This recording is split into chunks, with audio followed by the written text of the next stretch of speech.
네, 오늘 함께해 주실 전문가분 소개해 드리겠습니다. 오늘 한국 부동산 플랫폼의 안성선 대표님과 함께합니다. 대표님 안녕하세요. 네, 안녕하세요. 자, 오늘 대표님과 함께 또 경매에 관한 이야기 조금 더 자세히 나눠볼 텐데요. 자, 먼저 이슈 시그널부터 출발해 보도록 하겠습니다. 자, 지난 시간에 이어서 NPL, 부실 채권에 대해서 살펴보고 있습니다. 자, 대표님 오늘은 어떤 주제 살펴볼까요?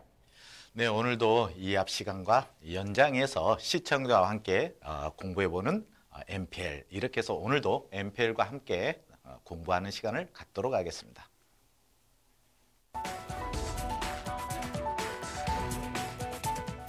부실 채권이란 단어를 들어보셨나요? 대부분의 분들이 주택을 구입할 때 은행에서 대출을 받으실 텐데요. 대출 이자를 잘 납부하면 문제가 없지만 원금이나 이자 납부가 3개월 이상 연체되면 시중은행에서는 이런 채권을 부실 채권, 즉 NPL로 분류해 경매를 진행하기 시작합니다. 흔히 NPL을 썩은 사과로 비유하는데요. 사과 상자에 썩은 사과가 들어있으면 다른 잘 익은 사과에도 해를 미치듯 NPL, 부실 채권의 비율이 높아지면 다른 채권에도 영향을 미칠 우려가 있기 때문에 금융기관은 이를 포대에 담아 싼 값에 넘긴다는 뜻입니다. 이렇게 금융기관에서 내놓은 부실 채권 중에서 숨은 보석을 찾는 것이 NPL 부실 채권 투자의 원리라고 할 수 있습니다. 또한 NPL은 불황을 먹고 크는 시장이라는 말도 있는데요. 경기 불황으로 NPL이 늘어나고 정부의 이딴 부동산 규제와 저금리 기조로 마땅한 투자처를 찾지 못하던 투자자들이 몰리기 때문인데요. 이처럼 NPL은 불황기에 오히려 안전한 투자처로 떠오르며 주목받고 있습니다. 오늘은 부동산 시그널과 함께 이런 부실 채권, NPL의 개념에 대해 차근차근 파헤쳐 보겠습니다.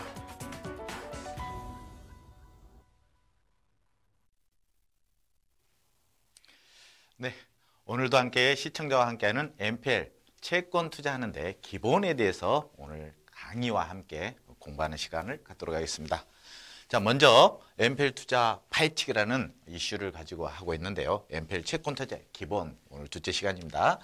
부실 채권을 매각하는 이유로 기본적으로 국제결제은행, BIS라는 국제결제은행이 있습니다. 거기에 자기 자본 비율을 맞춰야 됩니다. 모든 은행은 이 자기 자본 비율이 8%인데 이 8%를 맞추지 못한다라고 했을 때는 어때요? 은행 자체가 퇴출이 됩니다. 그렇기 때문에 이 자기 자본 비율을 꼭 맞춰가려고 그랬죠. 연말에는 항상 이 자기 자본 비율을 맞춰야 될 의무가 있습니다. 은행 쪽에서는.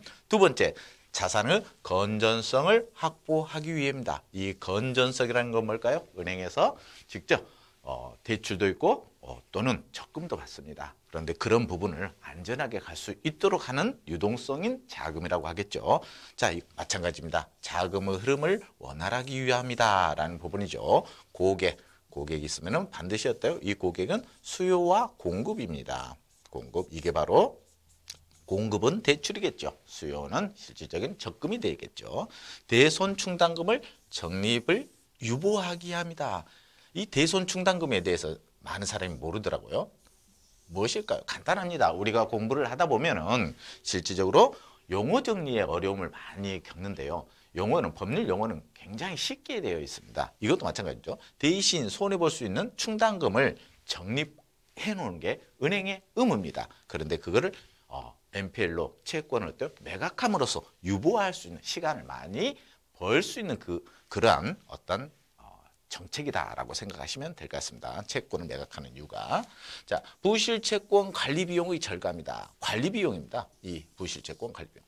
실질적으로 모든 채권, 은행에서는 대출을 발생해서 이자를 실질적으로 납부하지 않는다. 채무자가. 그랬을 때는 어때요?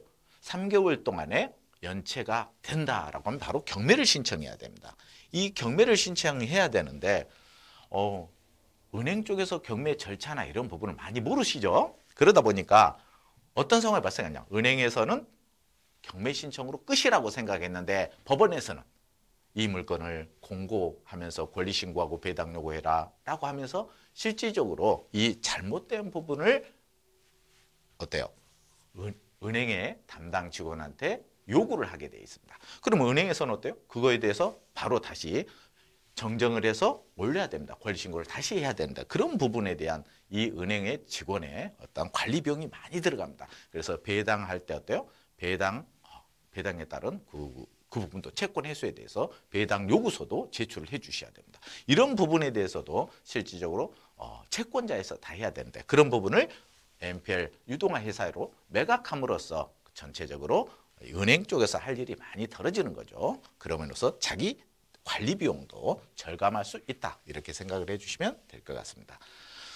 두 번째로 그러면은 우리가 NPL 채권에 투자를 하는데 대부분의 모든 NPL을 통한 경매 이렇게 하면 어때요? 1순위 근저당권을 통해서 어때요? 매입을 해서 채권 최고액에 도달하면 입찰하는 방식, 그게 론세일 방식인데 이 부분이 NPL 경매다라고 말씀합니다. 그런데 그건 어때요? 그 부실 채권적인 일부에 불과합니다. 일부. 그래서 우리가 NPL에 투자하려고 하면은 그 모든 NPL 채권, 은행에서 매입하는 유동화 회사에서 실질적으로 어떤 NPL 채권인가를 반드시 파악해야 됩니다. 그런데 일반 대중은 대부분의 1순위 근저당 채권을 은행에 가지고 있는 채권을 매각하는 게 바로 NPL 채권이다. 이렇게만 생각을 합니다. 그런데 그 부분이라고 생각해서 NPL 채권을 매입했다라고 하면 큰 사고가 터질 수가 있습니다. 그래서 NPL, 내가 매입하는 유동화에서 매입하는 이 채권이 어떤 채권에 속해 있는가? 그게 바로 종류입니다. 부실 채권 종류 부분이 어떤 게 있는가를 꼭 알아보셔야 된다. 자, 부실 채권의 종류에는 첫 번째 특수 채권이 있습니다. 특수 채권이라는 게 뭘까요?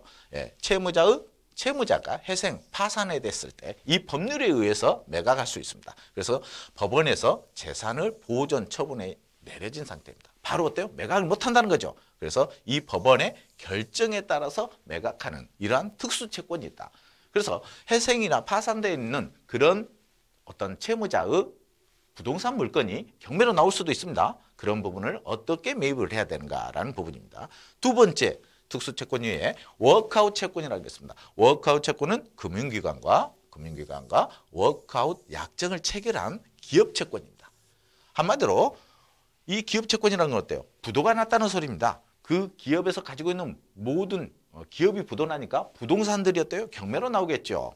이런 부분을 기업 채권을 집행 시 채권단의 결정에 따른다. 이거는 채권단 결정입니다. 자, 기업이 부도나면 어때요? 모든 채권을 대출을 해주겠죠. 은행에서 기업에. 그런데 예를 들어서 한 개의 은행이 그 기업한테 대출을 풀로 다 해주는 게 아닙니다. 그러면 주거래은행, 주 메인 은행에서 50%를 한다든지 이금융. 그래서 주거래은행, 부수적인 은행 두 군데, 세 군데, 네 군데 이금융권까지 해서 토탈 PF 대출을 해줍니다. 이제 채권단 부분이야. 워크아웃 채권이 이렇게 되어 있을 때 워크아웃 채권은 실질적으로 지금 시중은행, 8개 시중은행이 만들어진 은행이 NPL 회사가 있습니다. 그게 어때요? 유동화 회사입니다. 유동화 회사. 그게 유암코라는 회사입니다. 공룡. 대한민국의 NPL 채권의 몇 프로? 약 60%를 거래했던 그러한 채권이었습니다. 실질적으로 워크아웃 채권 같은 경우는 여러분들이 어때요? 많이 아셔야 된다라는 말씀을 드릴 수 있겠습니다. 자, 그런데 또 뭐가 있을까요? 일반 채권입니다. 우리가 일반적으로 아는 일반 채권은 여기에서 우리가 생각하는 처분이 가는 채권, 담보부죠. 담보부와 무담보부, 부실 채권이다. 이렇게 생각을 하시면 되겠습니다. 그래서 우리가 일반적으로 NPL 채권이다라는 부분은 기본적으로 채권을 경매까지 가는 거. 1순위 근저당권을 인수해서 매각하는, 그래서 매각해서 경매까지는 가는 방식이다. 이렇게 생각을 해주시면 될 것 같습니다. 우리가 일반적으로 아는 게 NPL 채권이 일반 채권입니다. 다음 가압류 채권입니다. 이 가압류 채권이 실질적으로 우리가 경매를 하다 보면 후순위 있죠. 후순위. 1순위 근저당권, 2순위 가압류 이런 부분은 후순위, 말소기준 권리, 후순위에 있는 권리들은 다 모든 사람이 어때요? 우리가 놓칩니다. 놓친다는 말이 실질적으로 소멸되기 때문에 거의 관심을 갖지 않죠. 하지만 후순위 앞으로 대출이 어때요? 40%, 50%밖에 안 됩니다. 그럼 후순위 권리들이 많이 발생하겠죠. 그 중에 후순위 권리 중에 가압류 채권이다라고 생각합니다. 가압류 채권도 어때요? 매각할 수 있다. 준담보부 가압류 채권과 순수 가압류 채권이 있다. 이것도 어때요? 실질적으로 부실 채권으로 간주된다. 그 가압류 채권도 부실 채권의 종류에 속한다라고 생각을 해주시면 될 것 같습니다. 자, 이제 NPL 채권 투자의 부실 채권의 종류, 부실 채권 계약 방식이 있습니다. 가장 중요한 거죠. 아까 말한 특수 채권, 아니면 워크아웃 채권, 일반 채권, 가압류 채권을 어떻게 계약을 하는가? 은행에서 매각 아니면 일반 개인에서 매각을 했을 때 그걸 어떻게 계약을 치느냐가 가장 중요하겠죠. 자, 일단 계약서 샘플을 공부해야 한다. 이 계약서 샘플이 가장 중요하죠. 이걸 가지고 계약을 체결해 나가야 된다는 겁니다. 그래서 계약서에 명시된 유동화 회사 그리고 권리와 의무입니다. 계약자의 권리와 의무 또는 자 여기서 유동화 회사의 권리와 의무, 계약자의 권리와 의무를 확인해 주셔야 됩니다. 한마디로 유동화 회사의 권리가 있고 의무가 있습니다. 그리고 내가 매입하는 매입 회사의 권리와 의무가 있습니다. 이 부분을 서로 알고 계약 약정을 해 주셔야 된다라는 말씀을 드릴 수 있겠습니다. 자, MPL 투자 기본 다시 한번 더 들어갑니다. 그러면 우리가 MPL 채권의 근저당금, 이 방금 있는 MPL 채권의 종류를 매각을 하려고 하는데 그럼 민법상에서 어떤 이 채권 매각에 대해서 어떤 규정이 있는가 한번 볼까요? 민법 규정 449조 또 452조에는 이렇게 나타내고 있습니다. 채권을 매각하는 채권의 양도성이다라는 부분이요. 채권은 양도성 채권의 성질이 양도를 허용하지 않거나 또는 당사자의 반대 의사를 표시한 것. 결국은 어때요? 양도하지 못한다라는 부분이죠. 양도하지 못한다는 건 뭘까요? 채무자가 반대를 했을 때는 양도할 수가 없다. 효력이 없다라고.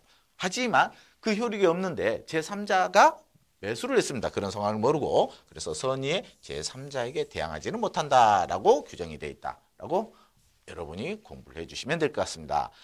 자, 채권 양도, 지명채권의 양도 부분을 한 번 더 마지막 정리를 해드리겠습니다. 양도인이 채무자에게 통지를 하거나 채권자가 채무자한테 통지했습니다. 그래서 채무자가 승낙을 하지 않았습니다. 그랬을 때 채무자, 기타 3자에게는 대항하지 못한다라는 부분을 가지고 있겠죠.